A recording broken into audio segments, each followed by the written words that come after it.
present is by Daniel Obadia, and this paper is about the validity of public available measures of audit quality and evidence from John, I don't hear you.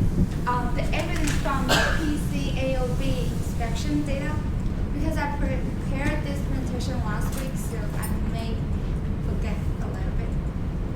So this paper investigates the ability of several common use pairs of audit quality derived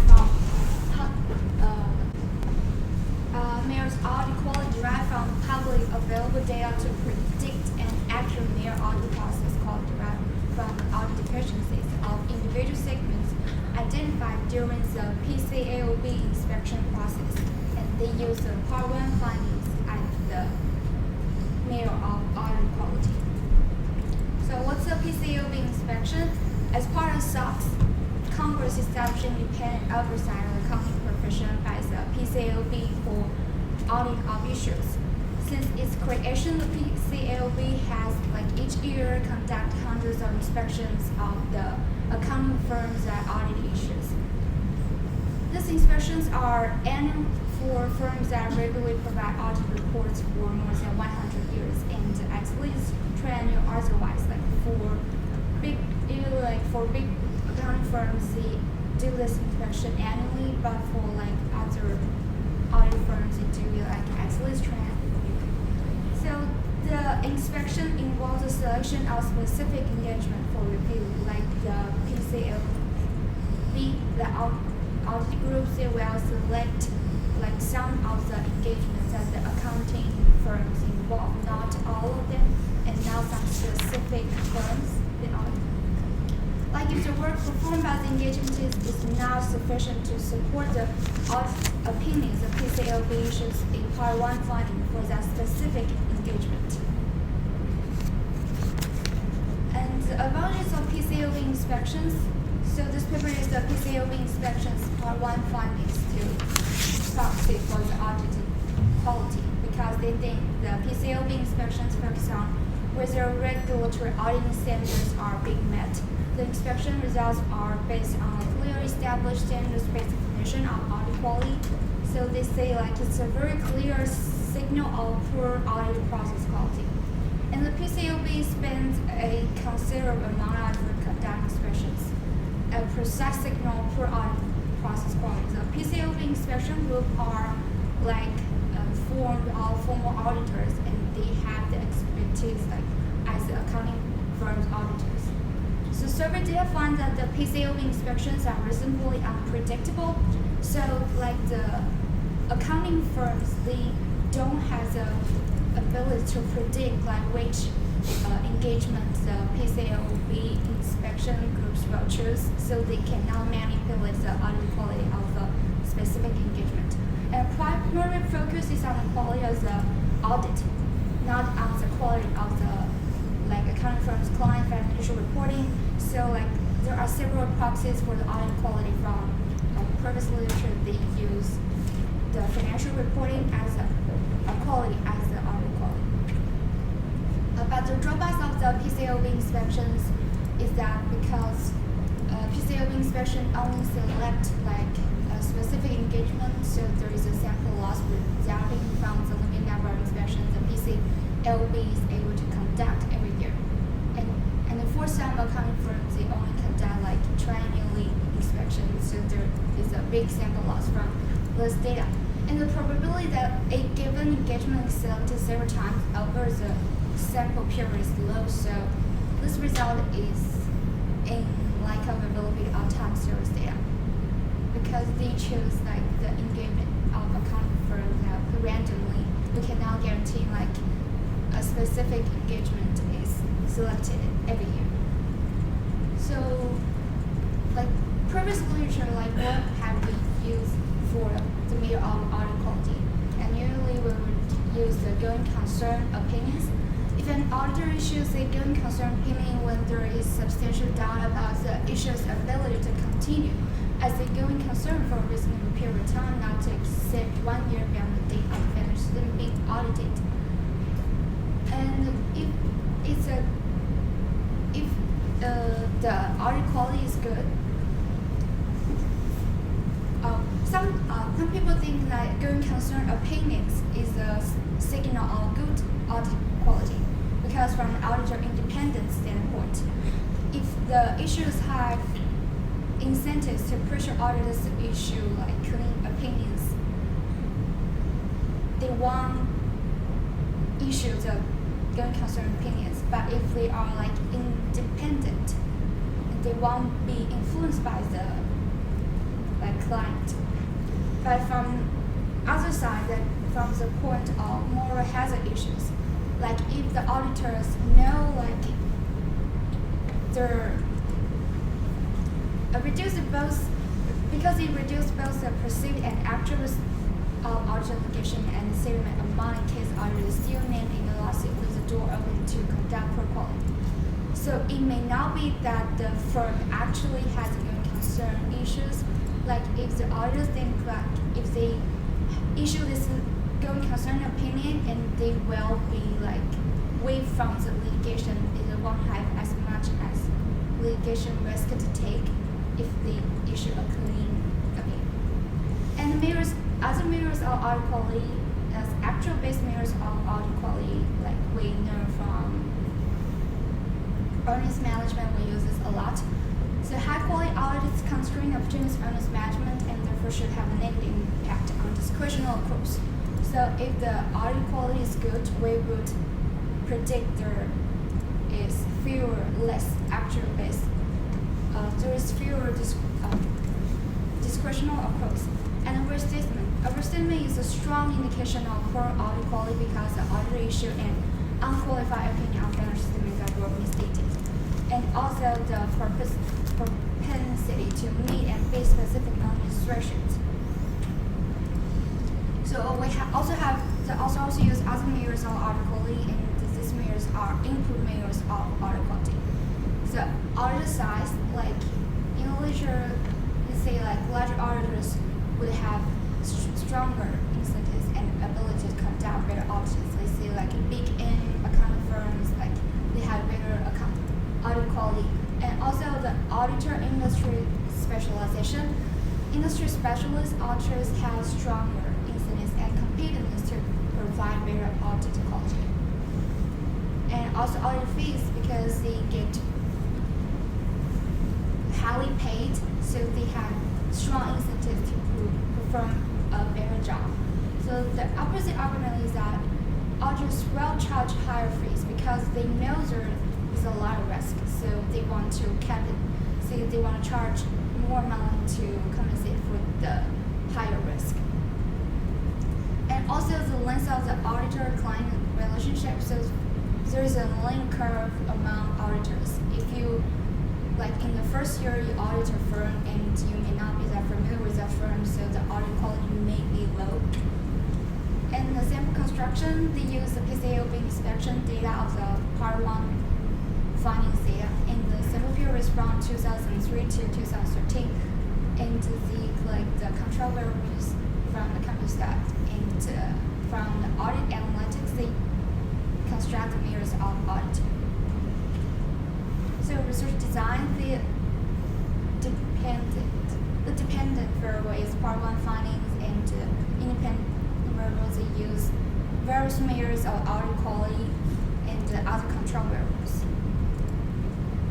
So as I mentioned before, mirrors of audit quality, they use accruals and discretional accruals because there are lots of accrual models.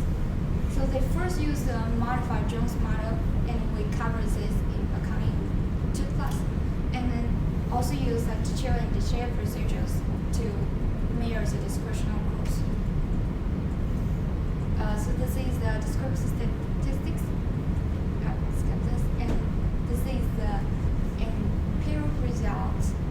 Like for some measures, they find significant relationship between the audit quality measures and the Part 1 finding. But for other measures, they don't find some significant association between them. And they also use like the Kingston analysis. They put all the audit quality measures to the right side and the regress. They also have some like additional results because they have selection bias and some other problem balance checks and still find like the same results. The conclusion of this paper is that several measures of audit quality used in prior literature are predicted audit deficiencies consistent with this measures complete audit quality. But they do not find any association between going concern opinions, because we have discussed because there are two kinds of explanation of the going concern opinion as a proxy for audit quality. And part one findings consistent with the opposite forces that may influence audit actions related to insurance of going concern opinion. And the collective predictive power of public available measures of audit quality on part one finding is reasonably low, perhaps because mainly output-based measures are joint function of financial reporting and audit process quality, and input-based measures are difficult to estimate to begin with. So potential result, because the sample loss of this data from PCAOB inspection, we probably should find like other data like could provide us with time series data to measure audit quality to test those proxies, and also like we may consider some other unobservable or non-public factors that could influence audit quality. Can you just go back to the tables? Actually, this is a very good summary you did that. And can you explain to us these two tables? This table, Yeah, the ones that you showed, the one before this. this one, Yeah. this statistics, like on the left side are all the like variables we will use. Uh-huh. Like some of first is the part one finding as a dependent variable, and others like the first one is going concern opinion, and going concerns has a going concern opinion but not go bankrupt companies. Like absolute discretional accruals and all other variables, and they have total 5,000 observations. Okay, so these were the descriptive statistics. These were the variables considered. Okay, and the next table shows results, correct? Yeah. Yeah. And so what do they say? Like, so the different columns are different measures of audit quality. And on the left side, the dependent variable is part one finding, and on the left side are other control variables.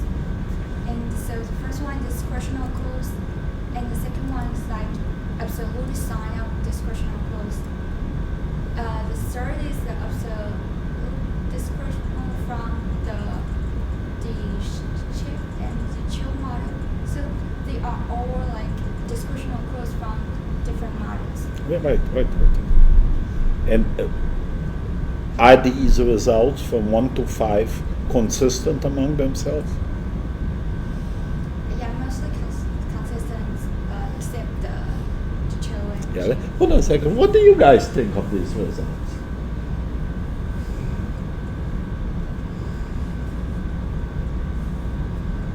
Opinion doesn't cost anything.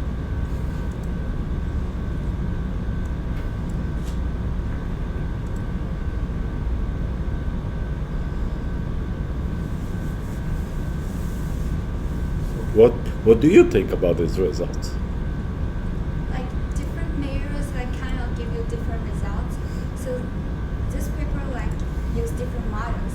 So if I write another paper and I could use different models, but I could only present the measures that will give me the significant result. You know what? I tell you what it struck me. Over the years, I've seen many empirical results. Although I don't do market research, I've seen a lot. I'm amazed how similar they are. The columns. Same. Huh? The only difference is the first column, right? Yeah. It's negative, but the others are okay, consistent. But the other four all use absolute value. But the first one just use residuals, I guess. Residual. Yeah, so this is a Mercer So the first quality is different from other fours. So yeah, the maybe cost by the also by the later. But you notice also how significance is very similar. Yeah, except the third one. Yeah. So what if you had to in your mind compare these 5 models, which one would you believe more? Huh? Which model you like better? They are reasonably similar results except number 3. And you know you have you have 3 boyfriends, 4 boyfriends here. Which one you like better? The second one. The second one. Why? Because the result. Why? Because it's more significant. Because? Because it gives me more significant results. Because the strength of significance. Okay. What do you guys think? Which one do you prefer?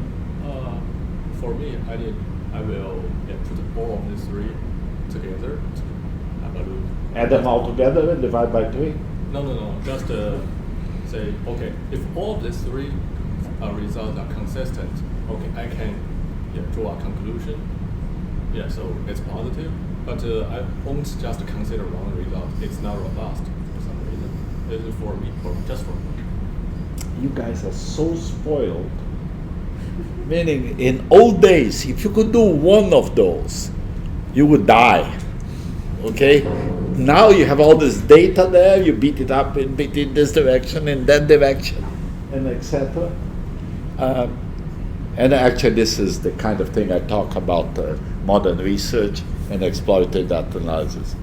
But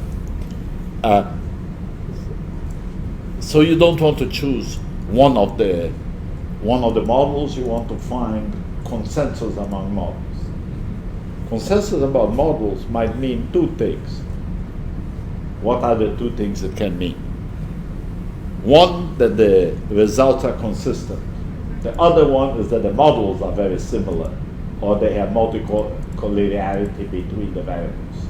They are similar variables, or they have non-considered variables that are in the background affecting all of them.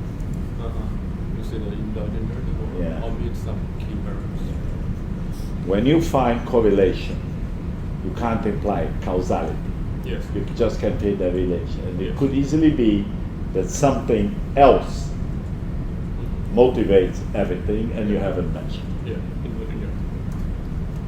Okay, now looked at these variables. I like your slides. They are very to the point. You should send it to him, the slides. You should get his slide. No, him, there in the back. You should send him the slide because he didn't read the paper. The slides tell a good story here. Now I want you guys to give me your opinion about this whole study, and okay, I'll give him credit. Let's say, okay, the results are reasonably powerfully going the same direction. What do you think about this whole idea of audit quality measurement, using the PCAOB for that, and et cetera, et cetera?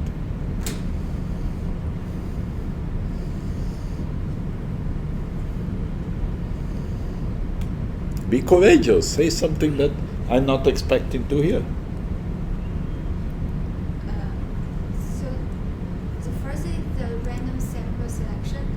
So you only select, like for accounting firms, you only select some of its engagement, but even the engagement you choose, you issue part 1 finding, you cannot say this whole form has low audit quality because the different engagement are different audit groups. So you cannot say that. And also, even if the author argues that the part 1 findings are mostly depending on the audit quality, but it somehow also correlates with the financial reporting quality. Good. You know, I think her point, guys, I want to hear you too. I think her point about is in the paper, of course, but this is a point about the sample selection here is an interesting point. First, how is the sample selected by the PCAOB?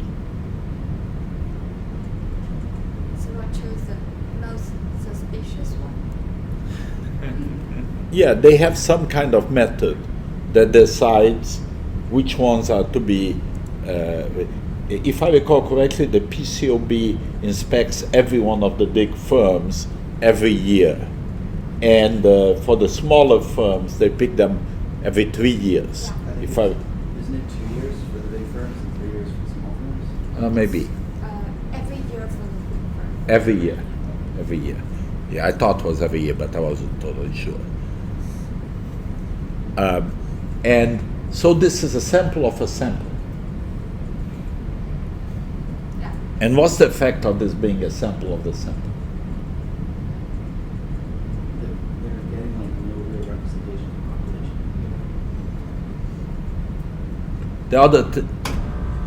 population. And so if you were the PCAOB, how would you choose which firms to be audited?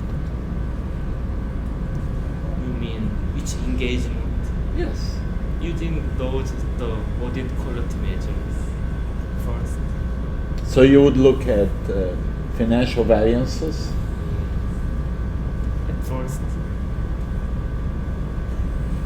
from the perspective of academic. Okay, guys, let's be aggressive here. Try to figure out something else you could do. Audit fee. Go for the most expensive audits. Yes. Normalize by size. Yes. What would you do? You seem to be very quiet. Let's see what you're good. Okay, is anyone else not thinking? Just already conclude. What would you do if you were the PCAOB to choose who to inspect? I can figure out this. Would it matter, like, if could these firms have gone through like some litigation? So maybe I would look at if there has been lawsuits against those firms. I would first look at those firms. So you're good. The problem. What is the problem with lawsuit? That's a good point, by the way. What is the problem with looking at lawsuits? They also go after the firms that are the richest, probably. Yeah, I think the problem with the lawsuits is first takes a long time. Okay. Second thing is that they typically go for the big pocket theory, and third, lawsuits typically occur when companies go bankrupt. Okay, large percentage of lawsuits are when there is financial failure. Okay. So Like 60% of lawsuits come in financial failure situations. So you're biasing your sample from the whole population.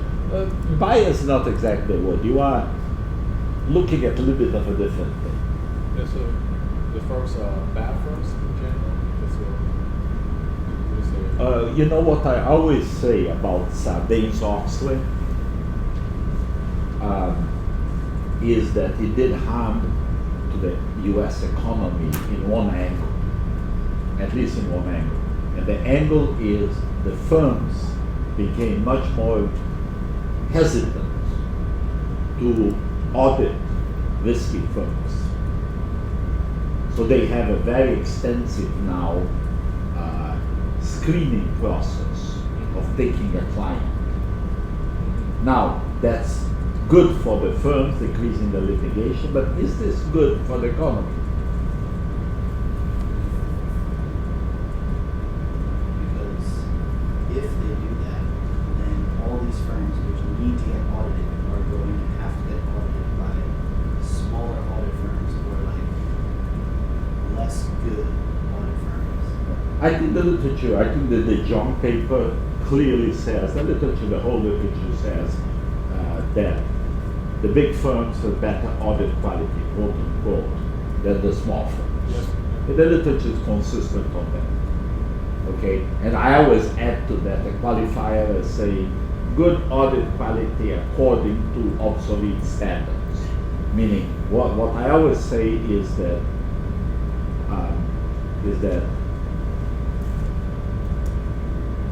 audit quality has undoubtedly being improved by the inspection firm. They now obey the audit standards better. The question is, do the audit standards make real audit quality real? And my usual argument about that is sample size. And if you take a judgmental sample in most cases of 50 out of a population of 1 million, you are following the auditing standards. Wouldn't you be better if you did full population testing and no sample? So, audit inspections improve obedience to the rules. The question is, do the obedience of the rules really improve real audit quality? What's the difference between real audit quality and PCAOB audit quality? Guys, be brave here. This is being taped, so you might be getting into big trouble with what you say. I have a question. No, I asked a question, then you can ask a question. But if your question is related to this, you can ask. I mean, it sort of does. Like, does these inspections, do they really matter? Because something like 90% of audits on public things are done by the Big Four, right? And they have seen what happened to Arthur Andersen. So they are terrified of litigation and going under and all these other things. It seems as though you're now creating an inspection process that goes through a small sample of their audits. It doesn't really seem to be doing too much in terms of like, are the big companies. So you're pretty much, when you test these 4 companies, you're testing 90% of all audits, theoretically. Are these companies performing better audits because they have to, according to this, or are they doing it because they all, in the same year, saw what happened to Arthur Andersen and are now terrified that they could also fall? You heard the question, what do you think?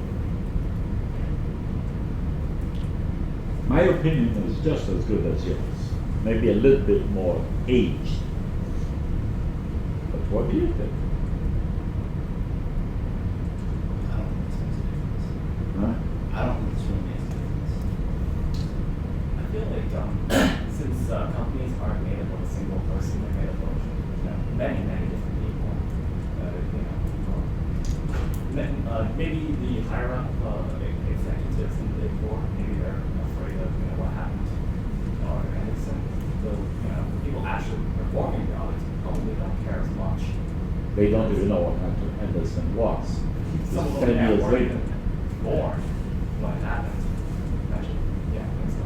Or they weren't paying attention when it happened because they weren't in the workforce at the time. And so I feel like having some form of oversight, even if it doesn't find anything, is a useful deterrent. Kind of like how having cops around a peaceful neighborhood helps deter crime, even if they don't find any criminals. Just their presence alone makes it so people don't do this kind of stuff in the first place. What I was going to say, that's a good point. What I was going to say is that if you talk to the firms now, they are very worried about the inspection. They're always talking about it. And if you talk to the clients, they are starting to complain about it, saying that makes the auditors do a lot of stupid things or irrelevant things. I shouldn't use that first word, I used S-T-U-P-I-D. But that's what you hear the clients say. That basically the auditors are being forced to do a lot of trivialities that they don't have. Maybe I disagree with what you say. I think the specter of Arthur Andersen is still in the back of. I think every little starting auditor heard about Andersen somewhere. But I feel like if people think that they can get away with it, I guess Arthur Andersen, they fell because they got caught, not because they did something wrong. Everyone, does something wrong. If you inspect theoretically 100% of all audits that happen, you're gonna find fraud everywhere, right? The problem was that Arthur Andersen Arthur Andersen, in many people's opinions, was worse. Arthur Andersen was the blue chip of the firm for decades. And then Andersen and Andersen Consulting divorced. And the divorce meant that more profitable audits, more profitable engagements went with Andersen Consulting, Accenture now.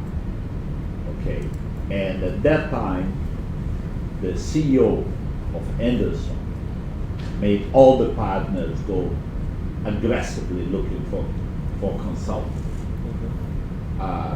And Enron had $49 million of fees from Andersen, of which 24 were from audit services, 25 from consulting. And so the feeling was, or people think now, that Andersen went rogue. You know, they overdid it. And it wasn't all Andersen officers, were 2 or 3 of the officers. That's the feeling today. There is, no one knows, but that's reality. That's what happened. And I do think that they worry very much, and maybe you're right on what you said, the higher echelons worry more than the lower echelons, because the higher echelons are closer to retirement, and they will have to cash out in 5 years. So they worry more about. That's an interesting question. But let's go back to the question of, let's suppose there were no inspections. How would you, I'll go to you 1 second. How would you, what is a good audit quality? What is an engagement with good audit quality? Without inspections, what would you say? There's no regulation, no inspection. So the audit okay, for the audit firms, they can do whatever because no one monitors it.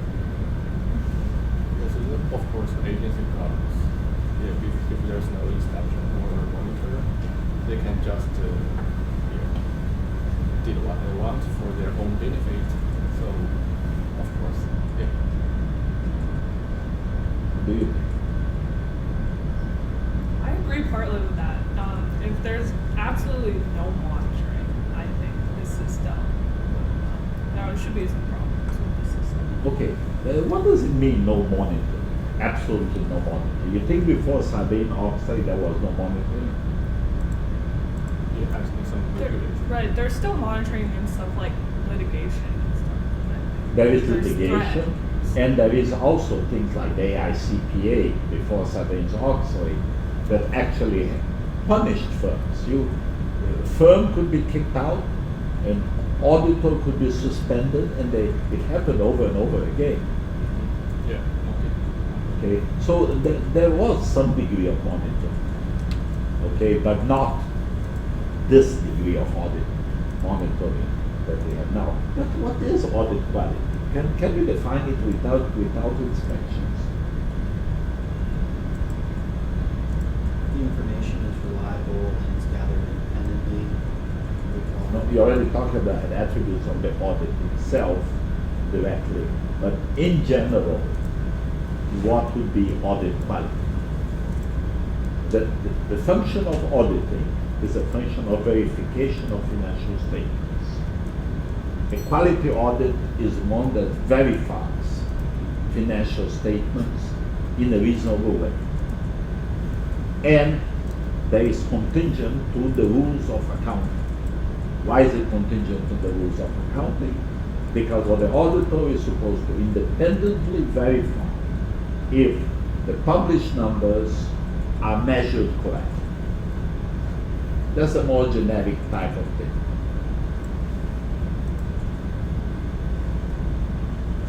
Now, if the rules are bad and the auditor doesn't detect serious problems, I mean the measurement rules are bad, the measurement might be accurate, although the company goes down. Because the things that should be measured, financial statements don't measure. Am I saying something egregious here?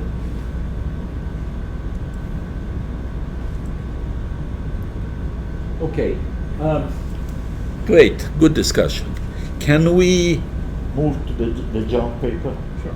This paper is a literature review, and there's no technique in this paper, only a lot of conclusions or what other people did before. So let's talk it briefly. Okay, this is a general talk about auditing research, and it involves in a lot of aspects of the auditing research. So the first, the authors talk about what's the auditing quality, as the professor just mentioned. Yeah, what's audit quality? Actually, the author means the auditing is valued for its ability to provide the independent assurance of credibility of accounting information. That means, okay, the auditing is used to verify the accounting information quality, and let's say, yeah, monitor or inspect it. And the definition of the audit quality is very complex. So also use some mathematical definition like the joint probability, or given auditors will both detect a breach in the client accounting system, whatever. Actually, I don't quite understand the definition of mathematics. They say the joint probability, whatever. So they want to use the mathematics to define this and say, so what's the purpose for professor? Yeah. When I read it, I don't quite understand the mathematical definition. No, it's just a formulation. Yeah. Just a form. This is actually a De Jong formulation. It's not a auditing standards formulation or a PCAOB formulation or a Sarbanes-Oxley formulation. Okay, and remember this paper is designed basically to use market research, empirical research, to look at audit quality. Yes, so they have to kind of pull the thing directly to their objectives, and that's what they're doing. Okay, sure. I wouldn't take too much attention to that. Okay, no problem. And the core idea here is the higher audit quality means a greater assurance of high financial reporting quality. That means, okay, the higher audit quality may means better financial situation, or at least the information is more valuable, maybe. Yeah, and there's a relationship between financial report quality and the auditing quality. As the author uses a formula like the financial quality is a function of auditing quality and also the firm's financial report system and some characteristics, some like maybe firm's characteristics. But generally speaking, if the auditing quality is very high and the others is very high and the quality, the characteristic is very hard, so generally speaking, or on average, its financial reporting quality is will be lower because characteristics maybe make it hard to detect some fraud or some misconduct. And also, with the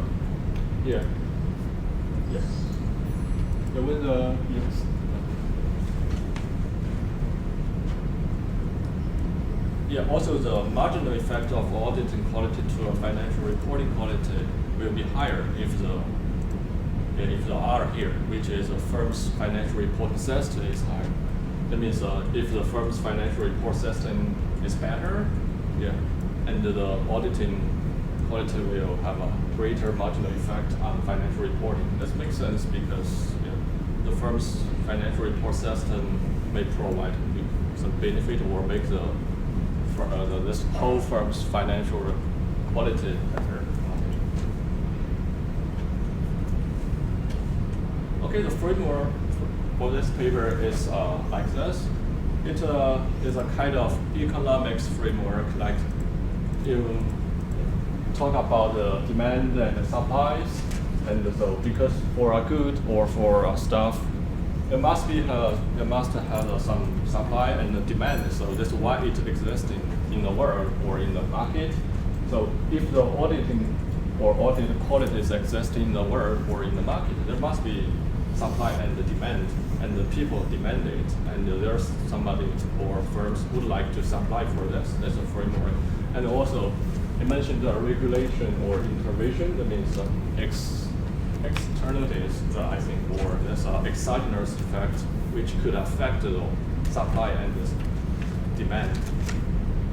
So the authors in this paper talk about the demand and talk about supply and also regulatory intervention. Okay.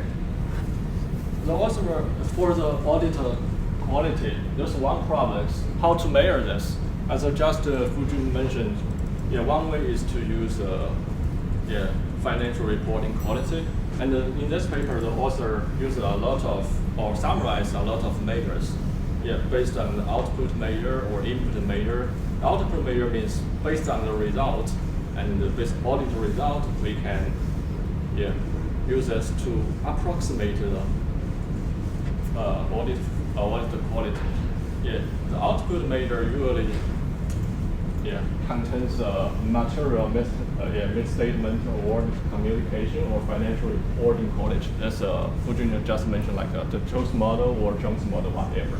And also use a perception-based market measure. And also the author says there are some input measure. That means auditor's characteristics, or auditing firms. That means during the process, okay, and based on the process and to find some proxies. And also say, for all of these measures, there's no best one. We need to compare a lot of this. And as I just said, if for me, I need to use a lot of, and to say whether the results are robust, so use a lot of.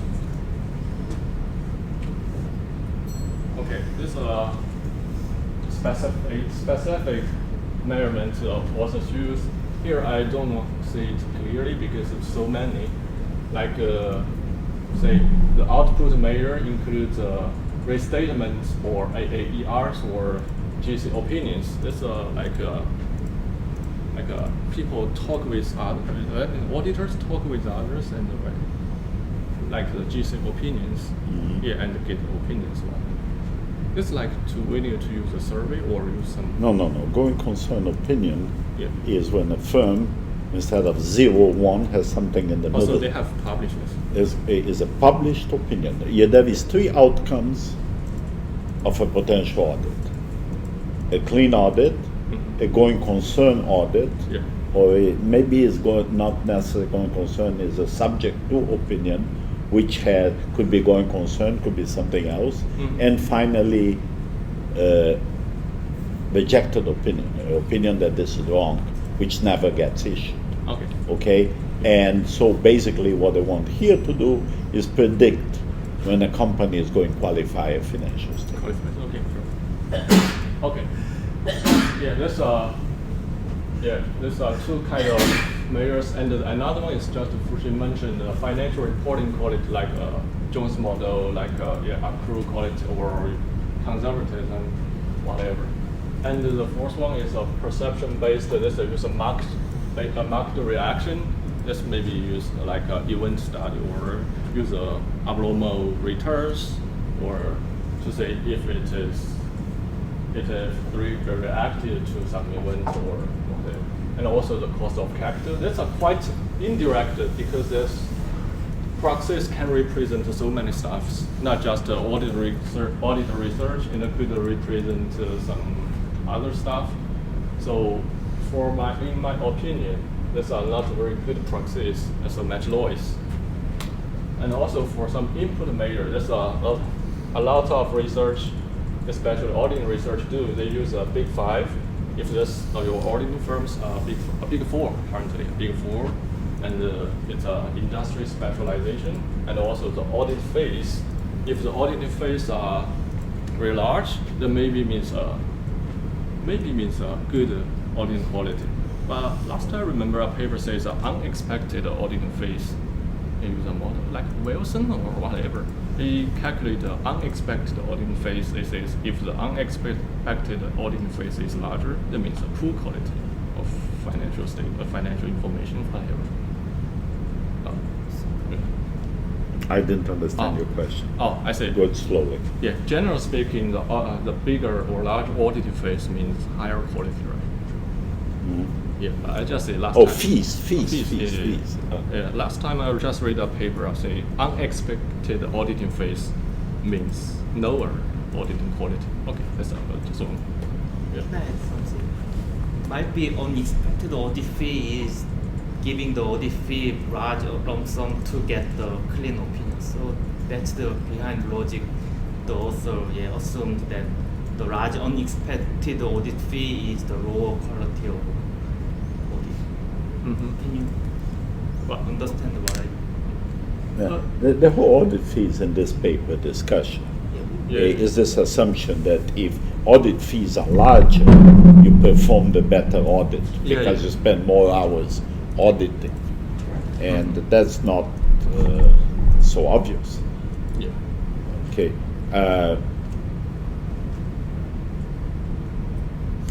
Let me ask you the following question.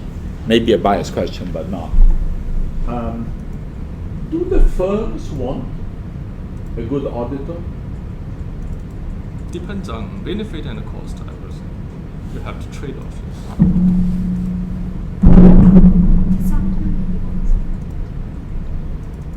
Yeah. When do they actually, want it? I guess if the cost is very low, they always prefer the better one. That's right. But it depends on the cost. Okay, let's first remember the following. They have to be audited. Okay, public companies have to be audited. These firms. Okay, now what's the difference between an expensive auditor and a cheap auditor? Usually the expensive one are better because they have a Well, the literature says that according to typical measurements of audit quality, the big four offer better audit Yes. than the small. So that's finding of this paper, correct? Yes. The paper Yeah. finds this. Does the firms want a good audit? It depends on the management situation. So, if management guaranteed long-term hiring a position or something, if I think in that case the good auditors makes good reputation for the company, but it takes time to impede or to spread out to the market. So I think as long as it So a big four audit is a positive signal for the market because the market will be more confident on the quality of numbers. I think sometimes it doesn't really matter because I think I was when I was an undergrad, I checked one of like the really large companies like Google or Apple or whatever. I think one, maybe not Google or Apple, but one of them, like a very large company that the market really likes, doesn't have a big four auditor. And I recall like when I was in undergrad, when we say which company is good from our point of view, sometimes nobody cares about like who is it, E and Y, especially if it's one of the big four. There's really no difference if it's E and Y or it's PwC that actually signs off on financials. Ask my students when they are in the employment, the professional MBAs, they come and say, should I go with E and Y or KPMG? And what do you answer to them? depends on the salary. more focus on specific industry. There are some, I think, some specialized industry each of the big firm might have. You know what I answer? They look pretty alike. Okay, the big difference is who you're going to work with. Okay, you met typically when they get interviewed, they see the people that they would work with in some cases, and that's very important. But it's the firms are reasonably similar, and they might be very different office to office or region to region. And so the things that are good attributes of one of them here in New Jersey might be very different in another office. Anderson had a couple of very bad offices, very greedy Houston office, gave them a lot of problems. Okay? In general, Anderson had very good auditors and very good auditors. And they were considered, before the crisis, they were considered the blue chip firm, the best one.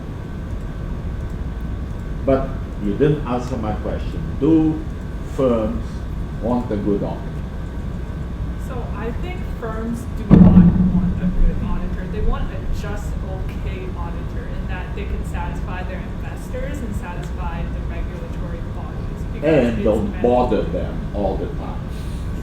Meaning, my friend Ricardo was president of a large Brazilian bank, but New York president. And he said, in the entire year, there was always auditors in their office.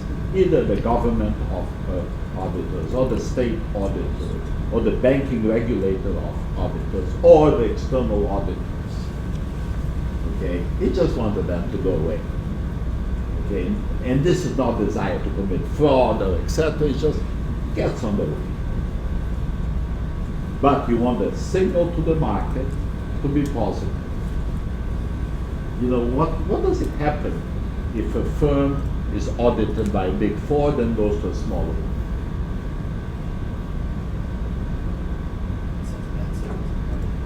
You think it's a bad signal? I don't, there must be research on that. I don't know. I don't think it was working that much. You as a stockholder wouldn't care, but you are a very educated consumer. You have I'm read educated. the I John's have the paper. Financial background. But like if we have a clean opinion, I mean not pay particular attention to that, but I will pay attention if they change on the side. You know, I heard this auditor, one of the big four, say, when I go to sell an engagement in Europe, they ask me, what am I going to do for them? They ask, are you going to do analysis? Are you going to explain me the results? What tools you're going to use? When it's in the United States, because of Sarbanes-Oxley, they cannot give anything that's the taste of consulting. That's interesting, correct?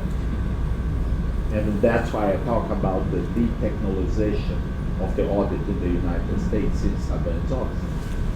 You know, the old days, what happened in the US before Sarbanes-Oxley was that this was kind of 93, 94, 2000. All firms of certain size went to ERPs. Everyone knows what an ERP is, correct? SAP, Oracle, etc.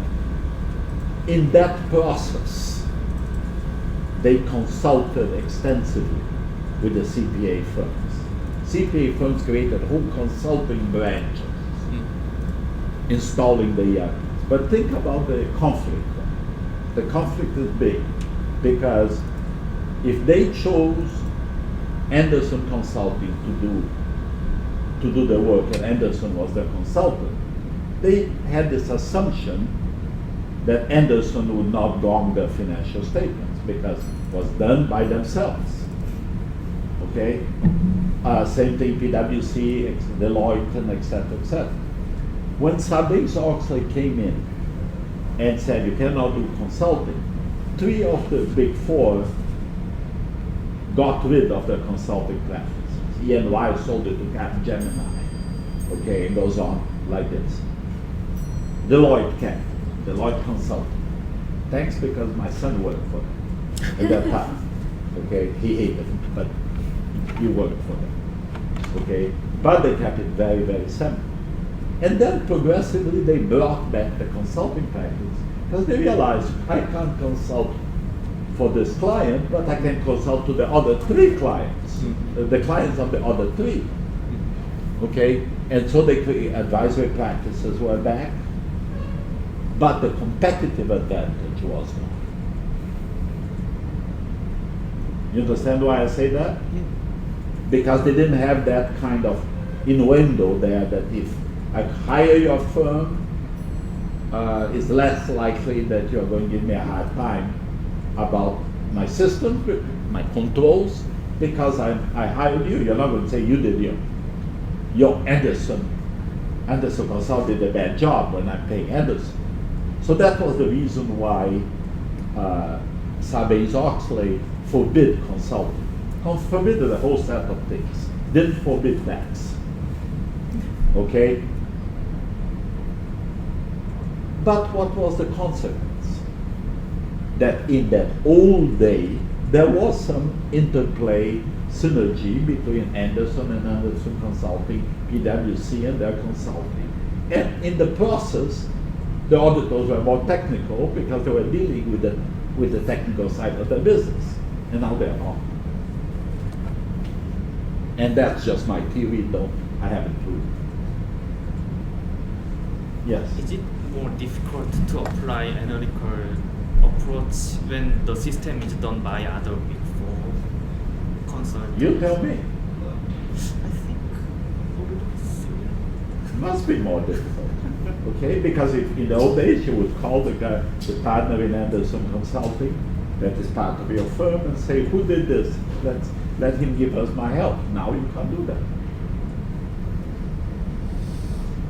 And you know, companies like Accenture, Protiviti, etc., merged, doing a lot of the ERP work and make a lot of money on it. And so the Big Four were the dominants on the ERP installation business. I remember, I never forgot, I was in the board of directors of a mutual fund listed in New York Stock Exchange. And it was a mutual fund of Credit Suisse. And you had to disclose the amount of money that you paid the consultants. And they paid $165 million to put an ERP in PwC's charge. A lot of money. $165 million is a lot of money. And this is 20 years ago. I never forgot, that really impressed me. For the only mutual fund for the ERP system. It's not one mutual fund, hundreds of mutual funds. The whole Credit Suisse ERP, like Rutgers is putting a new ERP, good parts of ERP in there, is very expensive. And interestingly enough, you think, well, SAP made a lot of money. It's not that way. It's SAP made 1/4, just as a generic number. The person who installed it made 3/4.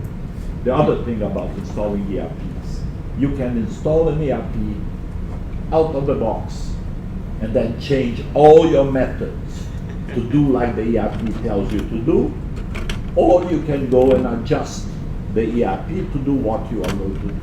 And I never really understood why all big companies were doing that. They spent $40 million for SAP, then they paid $120 million to adapt to their processes. So why would you go and get the ERP and get the common programming? Because anything that changes in the ERP, you have to change your applications. And it turns out, I think I understand it now, but nothing proves. I think what actually happens is that it's very difficult for large successful companies to change their method. It's more comfortable to just adapt, change them. But now, and particularly you see that, I think it has been proven, if you are a small company, a medium-sized company, putting an ERP, you don't adapt it very much. If you're a big company full of money, you adapt it a lot. But you know, 495 out of 500 Fortune 500s have ERPs. All have ERPs. And most of the large companies don't have one ERP, have all of them, have many of them. Look at Rutgers. Rutgers has PeopleSoft, has a couple of inbred systems, and they have now just have a lot of systems. Oracle Financials, I think, part of it. So Rutgers is not that big of a company, right? But not a small company either. Okay, let's just move ahead here for a Okay, second. just to say why I mentioned unexpected auditing fees, your question? No, I just had generally the fee is bigger, we expect to higher audit quality. Yes. Abnormally high, it gave the auditor to listen there. saying or opinions. Although, Okay, let's.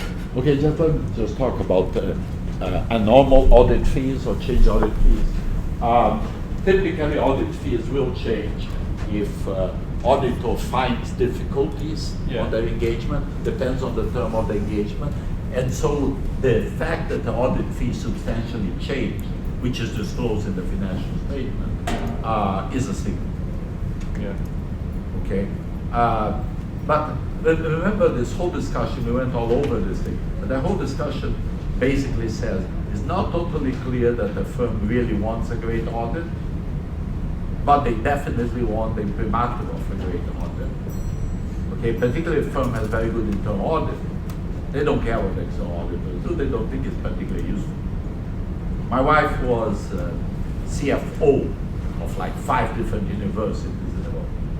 She never really liked the auditors very much. Said the junior there, just recently graduate, knows nothing. I'm keep teaching him what he needs to do. That's what was her opinion. She has the same opinion about professors.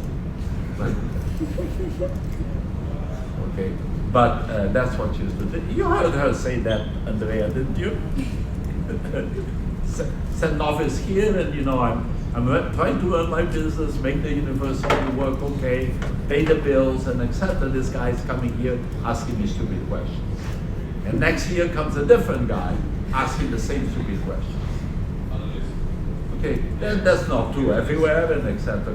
But etc. The other thing is you didn't say the worst of it. The worst of it, if you are doing something bad. Okay, and all companies have some things that might be more dubious than the others. Do you really want a good auditor to come and sniff? Do you? No, of course not. Maybe it's not a material error, nothing, but the last thing you need is uncomfortable questions. And you know, you're afraid of being fired.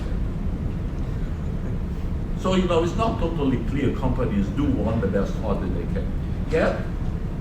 Do they want to pay high audit fee? Absolutely not. No one wants to pay high audit fee. Do you guys like to spend money?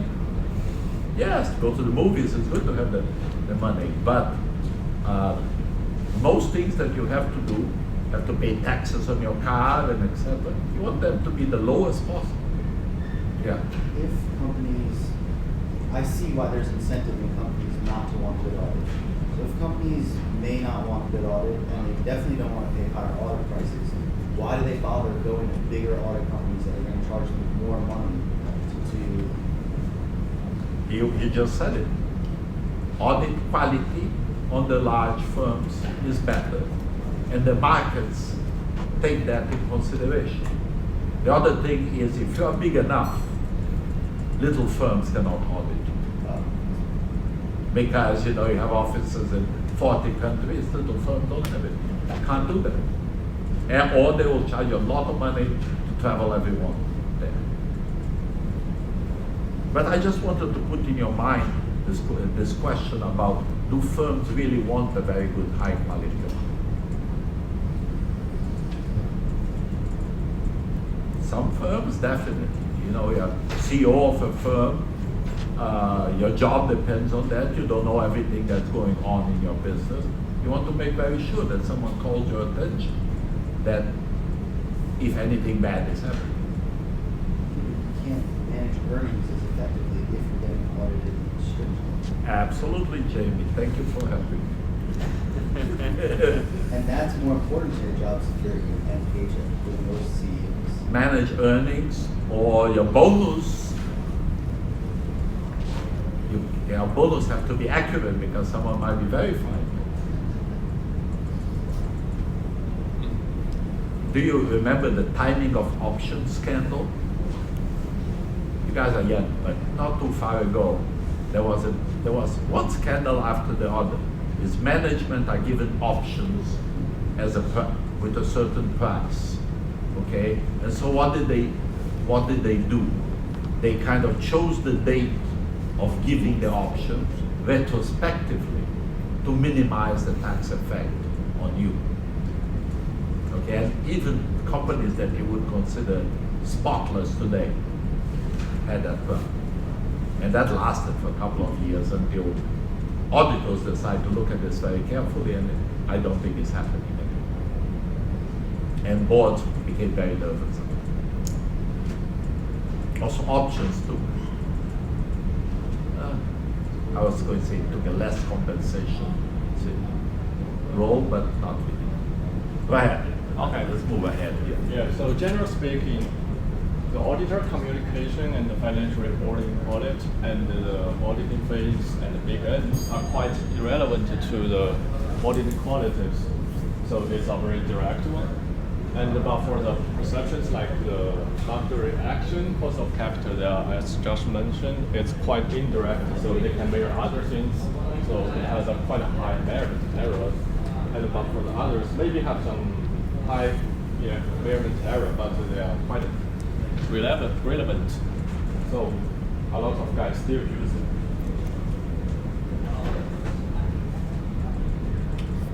Okay. And also mentions demand for auditing qualities. And the first small topic is, does auditing add value? Yeah, that's a very fair question. If the auditing doesn't add any values, why does it exist in the world? So there are a lot of, it's a theoretical question, but a lot of empirical results find evidence to support it. And the results are quite different, but generally speaking, the auditing just adds the values. Like some authors say, the single value that is not auditing is mandatory for privately held firms whose financial reports are public. And there are also evidence from auditing communication, evidence for internal control opinions, and evidence from auditor changes. And all of this results support the opinion that auditing does add value. That means the audit is quite useful. So it's one reason why there's a demand for auditing qualities. And the second small topic here is what drives the demand for audit qualities. Yeah, there are two reasons. The first is client incentives. Yeah, according to the information economics, the main reason is information asymmetry between the managers and the stakeholders, because such as stockholders and the management have information asymmetries. So there's an agency problem, and so there's a conflict between them, and so there's a demand for third-party assurance, and so this is which is collected with auditing qualities. So the empirical results says most of research support for the hypothesis that agency costs explain the choice of the auditing quality. This we can generally speaking like this.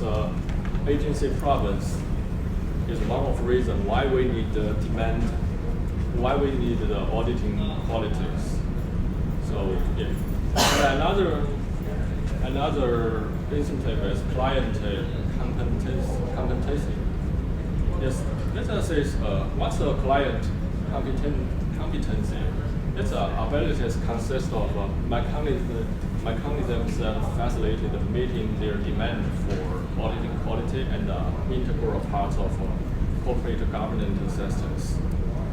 And there are also a lot of empirical results, says most of research find a strong corporate governance is associated with the choice of auditor inputs that are associated with higher auditing qualities.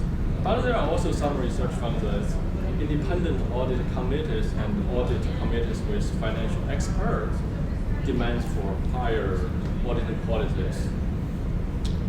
And also there are some research find the result that a stronger internal auditing function is associated with fewer material weakness under SOX 404 and less earning on management, and also with lower fees and shorter audit lags.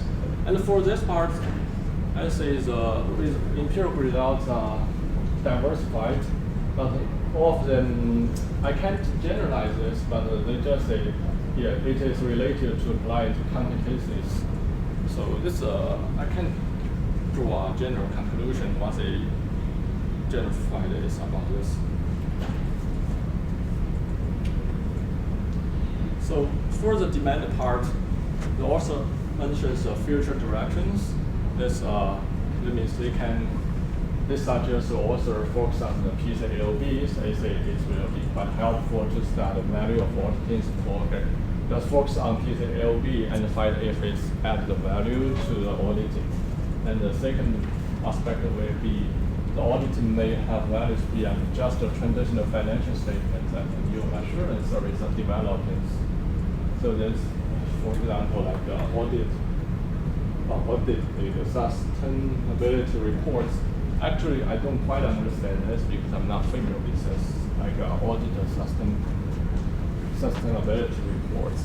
But the author just gave us a new direction for some auditing research.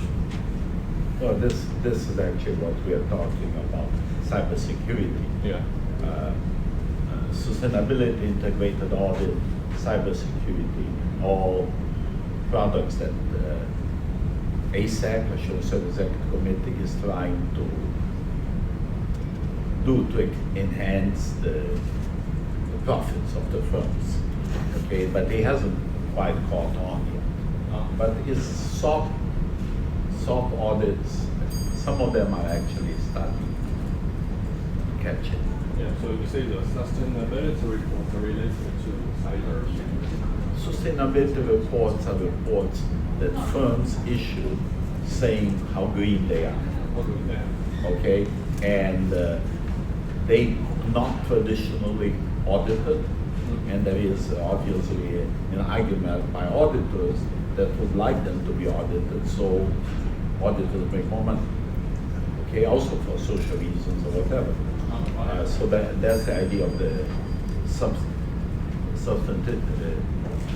the sustainability reports being audited.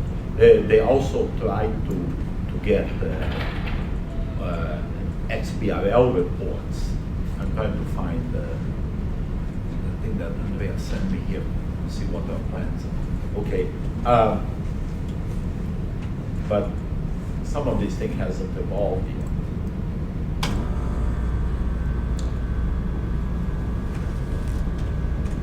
Yeah, and the third part of this paper is they're talking about supply for auditing qualities. As I just say, if there's a demand, there must be a supply. Yes, only in this way a good can exist in the world. And the supply of auditing quality is a function of those auditors' incentives for independence and competence. The literature mainly focuses on the auditors' incentives for independence, particularly those from legislation risks. Actually, the auditor's incentive for independence can be the legislation risks, and it is a main part because, as I just mentioned, the Big Five. Once the Big Five understands the misconduct and so it was driven out of the market. So this I guess it's a legislation risk because if you misconduct or did some bad stuff which is not satisfy the regulations, it's a risk, and you can be kicked out, and people could shoot you and whatever. So that's why firms need to, like auditing firms, they want to supply for auditing qualities because high auditing qualities means maybe lower legislation risk because that means you did a better job or you didn't do much bad things. And there's still a lot of empirical results focusing on this particular area. For example, like reputation risk providing incentive for auditors to deliver high qualities, let's say. The reputation risk is another stuff, I guess. It's not quite different, it's not quite similar with reputation risk. The reputation risk means if I can retain or attract more customers in the future. If I did a bad job or misconduct, maybe I will lose my clients, or I couldn't attract more or retain some better clients in the future. So it is collected with whether you can make more money or whether you can continue stay in this industry, or like usually firms, if you lost the competitivity, you will be kicked out. And some other empirical results says auditors reduce legislation risk through increased effort for fees. Yeah, they pass the risk to clients by charging high. Yeah, so that means they want to, they have an incentive to charge more money and then, and reduce the legislation risk. They charge more money, they can put more effort in their job. We are very short on time. Can you just leave to them rapidly so they see what you did there? We are running out of time. Can you just leave to them and then send them the slides? Yeah, I can. Because it's a literature review. Yeah, all of this paper just describe the. This paper is a literature review in one end, market studies. We are going to do another literature review, which the deans did for analytical studies. Okay, and it's just accepted in the audit journal. So I'm going to ask the deans to come and talk about it, and we are going to do. So we do plenty of literature reviews. Also, I think we are doing JDM discussion. Catherine produces paper, produce and whatever. I think we're doing that one too. We're doing plenty of reviews. But just leave to it. They read the paper, but just go to your slides and say very rapidly what they do. Okay, sure. I want to make one point before it goes ahead. Just now there was a couple of interesting phenomena about the PCAOB. PCAOB now does audits of engagements outside the United States. And they review the large firm engagement, Deloitte engagement in Brazil. And they caught the partners not only supposedly did a bad audit, but they also, when they were examined, they changed the results of the audit. They ordered the staff to change the results of the audit. Okay, basically change the working papers and et cetera, et cetera. And they got caught in that because the staff went and told the PCAOB what they had been told to do. And so these partners were expelled from the firm. They were disciplined, and I think Deloitte has to pay a big fine. And furthermore, there is now a study how to improve the quality of the governance of Deloitte. How does that work? Because the audit of a foreign company might have different standards than like in America. Yeah, they will take that into consideration, but this was an audit of American company with subsidiaries in Brazil, and so it was totally subject to the PCAOB scrutiny.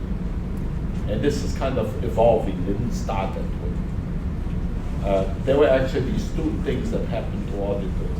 The other thing is E&Y was penalized for improper relationships between partners and staff in the client. The partner had a relationship with the CFO, and they were penalized, they were fined, and etc. I think the partner was fired by E&Y, something like that. But this is something reasonably new. Makes common sense. You're auditing someone. It's an adversarial relationship. You don't become lovers. Okay, just go ahead. Okay. So for this So part. what was 3.2? You had 3.2 there. Go to the next one. Okay, sure. Yeah, for this part, let's talk about auditor competency. So there are still a lot of empirical results, and the evidence generally says, okay, industry specialists are expected to provide higher audit qualities, and even the large offices could provide higher audit qualities. And of course, this result quite diversified and based on what variable you want to choose and what topic you want to say. So, like a large office or industry specialist or whatever, and and this result quite. If someone have interest to this, you can say even the sun sports or even the temperature could provide a higher quality. Okay, this is a future direction for the supply aspects. And the author says we need to focus more on auditor's competency and find more factors beyond the auditor firm specializations. And also the auditor processes a black box, focus on the auditor's assessment of fraud risk and on how to detect fraud. And maybe for a second part on how to detect a fraud, maybe I get some papers focus on this. Like even the guys here did it as well. Yeah, we have a analytical methods for fraud risk. And the fourth part is what are regulators concerned about auditing qualities?